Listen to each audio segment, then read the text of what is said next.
دیکھیں صحابہ کی زندگی تھی نا وہ اللہ کے رحمت اور اس کے غضب کے درمیان میں چلتی تھی. وہ بالکل مایوس بھی نہیں ہوتے تھے اللہ کی رحمت سے, اور وہ بالکل کھلے بھی نہیں ہو جاتے تھے اللہ کے کہ اللہ کا غضب نہیں آئے گا. تو نبی کریم صلی اللہ علیہ وسلم خود جب زندگی میں اپنی حیات طیبہ میں موجود تھے تو اللہ کے غضب سے ڈرتے رہتے تھے. سورج گرہن ہوتا تھا, چاند گرہن ہوتا تھا, یا آندھی طوفان آتا تھا تو مسجد کا رخ کرتے تھے. اللہ کا وعدہ تھا کہ اے نبی آپ کے ہوتے ہوئے میں عذاب نہیں دوں گا اس امت کو. الحمدللہ رب العالمین, الصلاۃ والسلام علی رسول الکریم, اما بعد, اعوذ باللہ من الشیطان الرجیم, بسم اللہ الرحمن الرحیم. حدیث قدسی کا سلسلہ جاری ہے جی, اور یہ ایک اور حدیث قدسی ہے on authority of Abu Hurairah radiyallahu ta'ala anhu, who said that the messenger of Allah sallallahu alaihi wasallam said.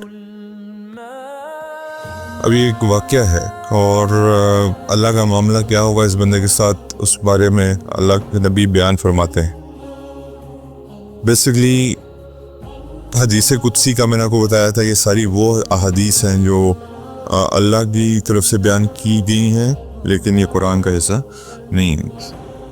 A man sinned greatly against himself, and when death came to him, he charged his sons, saying that when I have died, burn me, and then crush me, and then scatter my ashes into the sea. For by Allah, if my Lord takes possession of me, He will punish me in a manner in which He has punished no one else. یعنی کہ ایک آدمی جس نے جو بہت ہی گناہ گار تھا اور ایسے ایسے گناہ کیے تھے جو کہ انسانوں نے کبھی دیکھے نہیں.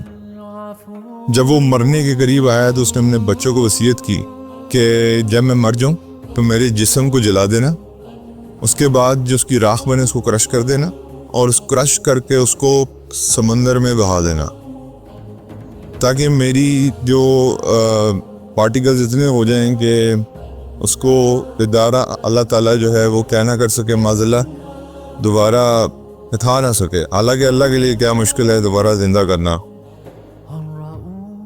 So when he died they did that to him, یعنی کہ جب وہ مر گیا تو اس کے بچوں نے, اس کے بیٹوں نے ان کے ساتھ یہی کیا کہ یعنی کہ جلا دیا پہلے اس کے جسم کو, پھر اس کے بعد اس کی جو راکھ تھی اس کو مزید کرش کر کے سمندر میں بہا دیا.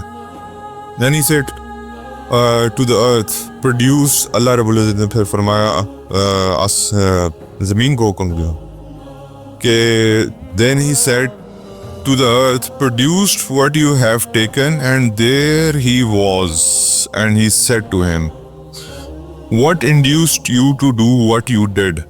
اللہ رب العزت نے حکم دیا زمین کو کہ نکالو باہر جو تمہارے اندر ہے, یعنی کہ اس کو پروڈیوس کرو دوبارہ, جو تمہارے اندر ایشز کرش کر کے ایشز بہا دی گئیں, ان ایشز سے اس کو دوبارہ کھڑا کیا جائے گا اور اللہ رب العزت کے سامنے پیش کیا جائے گا, اور اللہ رب العزت اس سے پوچھیں گے کہ اس چیز پہ تمہیں کس چیز نے مجبور کیا کہ تم نے اس طرح کی وصیت کی. ابھی یہ بہت بڑا گناہ گار انسان ہے. بظاہراً میں اور آپ کسی کو گناہ کرتے دیکھتے ہیں تو ہم تو اس پہ, اور جتنا بڑا گناہ گار یہ جس کے مطلب کہ جو اس کا لکھا ہوا ہے سن گریٹلی, جو الفاظ استعمال ہوئے ہیں اگینسٹ ہم سیلف, اور تو وہ تو فتویٰ دے دے فوراً کہ یہ تو جہنمی ہے. لیکن ایک خوف اس کے اندر موجود تھا. اس نے اللہ تعالیٰ نے جیسے سوال کیا, اللہ تعالیٰ اگین میں آپ کو بتایا کہ اللہ تعالیٰ انصاف اور حجت تمام کرتے ہیں ہر چیز کے اوپر. اللہ نے اسے سوال کیا کہ تمہیں کیا اس عمل پہ تمہیں کیوں تم نے یہ عمل کیا, اپنے ساتھ اپنے جسم کا یہ حال کیوں کیا. تو اس نے آگے سے جواب دیا, he said being afraid of you, یا اللہ آپ کے خوف کی وجہ سے. Oh my Lord, or he being be frightened of you, and because of that he forgave him. یعنی کہ گناہ کرتے ہوئے شاید اس کو اللہ سے ڈر نہیں لگا, گناہ جتنے اس نے گناہ کیے بڑے بڑے اس میں وہ اللہ سے گھبرایا نہیں, لیکن اس کو ایک چیز کا یقین تھا کہ میں نے اپنے رب کے سامنے اگر میں حاضر ہو گیا تو میرا کچھ تباہی ہو جائے گی میری، کیونکہ جو حالات میرے ساتھ ہوئے ہیں. تو اس نے اپنے بچوں کو یہ جب نصیحت کی کہ خدا کے لیے میرے جسم کو اس حال میں ضائع کر دینا کہ میں دوبارہ ریکنسٹرکٹ نہ ہو سکوں، لیکن اللہ کے لیے کوئی چیز مشکل نہیں.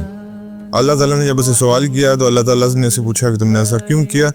اس نے کہا کہ یا اللہ آپ سے ملنے کا ڈر تھا مجھے، صرف ایک بات کہ آپ سے ملنے کا ڈر تھا کہ اگر آپ میرے سامنے آ گئے اور آپ نے مجھ سے پوچھ لیا کہ تم نے یہ غلطیاں کیوں کی ہیں تو میں کیا جواب دوں گا آپ کو.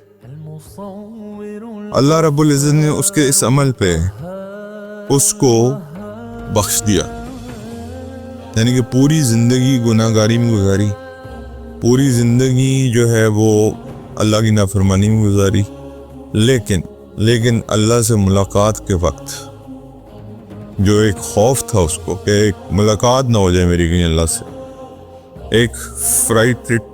وہ جو ایک خوف کا پہلو تھا کہ میں اگر اللہ کے سامنے پیش کر دیا گیا تو اپنے گناہوں کا کیا جواب دوں گا. تو بظاہراً اس بیچاری کی سمجھ عقل بھی اتنی تھی کہ میں جب اس طرح اتنا بری طرح کرش کر دیا جاؤں گا تو مجھے کون دوبارہ اٹھائے گا. لیکن اللہ ہے، اللہ تعالیٰ نے زمین کو حکم دیا کہ جہاں جہاں بھی اس کے پارٹیکلز ہیں اکٹھے کرو اور اوپر اٹھا کے اس کو اسی طرح جوڑو جیسے یہ تھا. زمین نے سارے پارٹیکلز اکٹھے کیے. زمین اللہ کی مخلوق ہے، اس نے اللہ کا حکم ماننا ہے اور اس کو دوبارہ زندہ کر دیا. تو جو لوگ یہ سمجھتے ہیں کہ اگر ہماری ہڈیاں زندہ نہیں کی جا سکتی تو یہ تو کرشڈ ایشز ہیں، اگر اللہ تعالیٰ ان سے بھی زندہ کرا دیتے ہیں کسی کو، آپ خود بتا دیں کہ میری اور آپ کی ہڈیاں دوبارہ ملا کے ہمیں زندہ کیوں نہیں کیا جا سکتا. اور اس خوف کی وجہ سے، صرف اس خوف کی وجہ سے کہ میں نے اللہ سے ملنا ہے، دیٹ از اٹ، اس کے علاوہ اور کوئی خوف موجود نہیں ہے کہ میں نے اللہ سے ملنا ہے. اور اللہ نے اس سے سوال کیا کہ کیا چیز تھی جس نے تمہیں مجبور کیا اتنا کہ تم یہ کرنے پہ آمادہ ہوئے؟ تو اس نے کہا یا اللہ آپ سے ملنے کا خوف تھا. اللہ تعالیٰ نے کہا جاؤ تمہیں میں نے بخش دیا. It was related by Muslim, also by Bukhari, Al-Nasai and Ibn Majah. یعنی کہ یہ چاروں کتاب صحیح ستہ کی جو 6 کتابیں ہیں اس میں 4 میں یہ حدیث موجود ہے. اور اس کے اندر دیکھیں میں اور آپ گناہ کرتے ہیں، ایسا انسان کوئی بھی نہیں ہے. یہ حضور صلی اللہ علیہ وسلم کی حدیث ہے جس کا مفہوم ہے کہ کوئی ابن آدم ایسا نہیں ہے جو گناہ گار نہ ہو، لیکن تم میں سے بہترین وہ ہے جو توبہ کرنے والا. اس کو تو خیر توبہ کا موقع بھی نہیں ملا، لیکن شاید اس کے اندر مجھے ایک خوف کا پہلو تھا کہ جو میں اللہ کے سامنے جو کام کروں گا، اللہ نے مجھے اگر اس کے سامنے پیش کر دیا تو میری تو تباہی. تو سم ہاؤ اس کو یہ پتا تھا کہ جنت اور جہنم کا کانسیپٹ موجود ہے، مطلب کہ اللہ کا عذاب اس سے بہت سخت ہے. تو اس عذاب کے ڈر کی وجہ سے اس نے اپنے ساتھ یہ کیا. تو یعنی کہ اللہ اتنی چھوٹی چھوٹی باتوں پہ معاف فرما دیتے ہیں. اور اللہ یہ بھی پوچھ سکتے تھے کہ جب تم گناہ کرتے تھے تو اس وقت کیا تمہیں یاد نہیں آتا تھا کہ میں بھی اوپر بیٹھا ہوں؟ یہ موت کے وقت ہی تمہیں کیوں ڈر خوف آیا؟ اس سے پہلے تمہیں یہ جب تم نے پتہ نہیں کیا کہ گناہ کی لسٹ نہیں لکھی ہوئی، لیکن گناہ جو کیے ہوں گے اس وقت تمہیں کیا خوف نہیں آتا تھا کہ میں اوپر دیکھ رہا ہوں؟ یا میں اللہ تعالیٰ یہ بھی کہہ سکتے تھے، لیکن اللہ تعالیٰ نے اپنی رحمت کو اتنا وسیع کیا ہوا ہے، اتنا انہینس کر دیا ہوا ہے کہ اللہ تعالیٰ اس طرح کے واقعات سے ان لوگوں کو سبق دینا چاہتے ہیں، ان حدیثوں سے ان لوگوں کو تعلیم دینا چاہتے ہیں کہ جو بالکل اللہ کی رحمت سے مایوس ہو چکے کہ دیکھو میں ان چھوٹی چھوٹی چیزوں کے اوپر بھی نظر رکھے ہوئے ہوں. تمہاری ڈیتھ کیسی ہوئی، تم نے کیا اپنے ساتھ کیا، مطلب کہ اس وقت 8 ارب آدمی موجود ہیں لیکن اللہ کی سرویلنس ہر ایک کے اوپر ہے. اور یہ تو صرف میں آدمیوں کی بات کروں، پتہ نہیں جنات کتنے ہیں، پتہ نہیں حیوانات کتنے ہیں، باقی چیزیں کتنی ہیں. تو یہ سرویلنس آپ کے اوپر بھی ہے، میرے اوپر بھی ہے، اور جتنے انسان موجود ہیں دنیا میں ان سب کے اوپر موجود ہے. تو جو میرا حال ہوگا مرنے کے وقت یا جو مرنے کے قریب میرا حال ہوگا، معاذ اللہ، اللہ معاف کرے، اللہ اس کو خیر و برکت والا بنائے، اس میں اللہ کو پتہ ہے کہ میں نے مرنا کیسے. He knows the cause of the death which I will face. جو دنیاوی cause ہے definitely وہ اللہ کا حکم ہے کہ جب میری روح نکلنی وہ پرواز کرنی تو کرنی ہے. He knows the cause of the death. He knows where you will die. He knows the place. He knows you will die on a bed. He knows you will die on maybe on a battlefield. یہ کہاں آپ مریں گے. He knows you may die on a road. لیکن اللہ تعالیٰ ہر وقت ہر انسان کی اوپر سرویلنس رکھے ہوئے ہیں اور اس کی کیفیت کو دیکھ رہے ہیں کہ اس کی کیفیت کیا ہے اور اس کے اندر کیا میرا ذرا بھی ڈر موجود ہے. اگر ذرا بھی ڈر موجود ہے تو پھر اس کا مطلب یہ ہے کہ اللہ رب العزت کی رحمت اس کے غضب پہ بھاری ہے. لیکن this doesn't mean کہ آپ دیکھیں صحابہ کی زندگی تھی نا، وہ اللہ کے رحمت اور اس کے غضب کے درمیان میں چلتی تھی. وہ بالکل مایوس بھی نہیں ہوتے تھے اللہ کی رحمت سے، اور وہ بالکل کھلے بھی نہیں ہو جاتے تھے اللہ کے کہ اللہ کا غضب نہیں آئے گا. تو نبی کریم صلی اللہ علیہ وسلم خود جب زندگی میں اپنی حیات طیبہ میں موجود تھے تو اللہ کے غضب سے ڈرتے رہتے تھے. سورج گرہن ہوتا تھا، چاند گرہن ہوتا تھا، یا آندھی طوفان آتا تھا تو مسجد کا رخ کرتے تھے. اللہ کا وعدہ تھا کہ اے نبی آپ کے ہوتے ہوئے میں عذاب نہیں دوں گا اس امت کو. لیکن اللہ کے رسول صلی اللہ علیہ وسلم نے مجھے اور آپ کو یہ سکھایا ہے کہ جب کوئی اس طرح کی سپر نیچرل وہ ہو رہی ہو تو اس وقت آپ کو اللہ سے ڈرنا چاہیے rather than اس کی فلمنگ کریں یا rather than آپ اس کو دیکھیں. آپ کو نہیں پتا یہ ایک بہت بڑی ایکٹیویٹی ہے جو پرفارم ہو رہی ہے.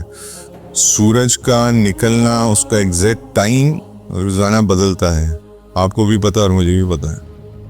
تو اس ایگزیکٹ ٹائم کو فالو کیسے کرنا ہے اس سورج نے، وہ اللہ کروا رہے ہیں. اس چاند نے کب آنا ہے، کب تک رہنا ہے، کب تک اس کی ڈیٹس کے مطابق جیسے ہمارے قمری سال چلتا ہے اور کیسے اس نے پیدا ہونا ہے، یہ سارا کچھ اللہ سے کروا رہے ہیں. میں اور آپ اس کا تصور نہیں کر سکتے. لیکن یہ بات ہے کہ اللہ کی رحمت سے کبھی پلیز مجھے اور آپ کو مایوس نہیں ہونا چاہیے. اگر ایک گناہ گار ترین انسان مایوس نہیں ہوا تو میں اور آپ مسلمان ہوتے ہوئے کیسے مایوس ہو سکتے ہیں. لیکن اس میں ایک چیز فور شور ہے، اللہ رب العزت کہتے ہیں شرک کو میں معاف نہیں کرتا. شرک کو میں معاف نہیں کرتا. اس کا مطلب یہ ہے کہ اس انسان کے اندر شرک موجود نہیں تھا. ادروائز اگر شرک موجود ہوتا تو معافی نہیں ملنی تھی، کیونکہ اللہ تعالیٰ ہر دنیا کا ہر گناہ معاف کر سکتے ہیں.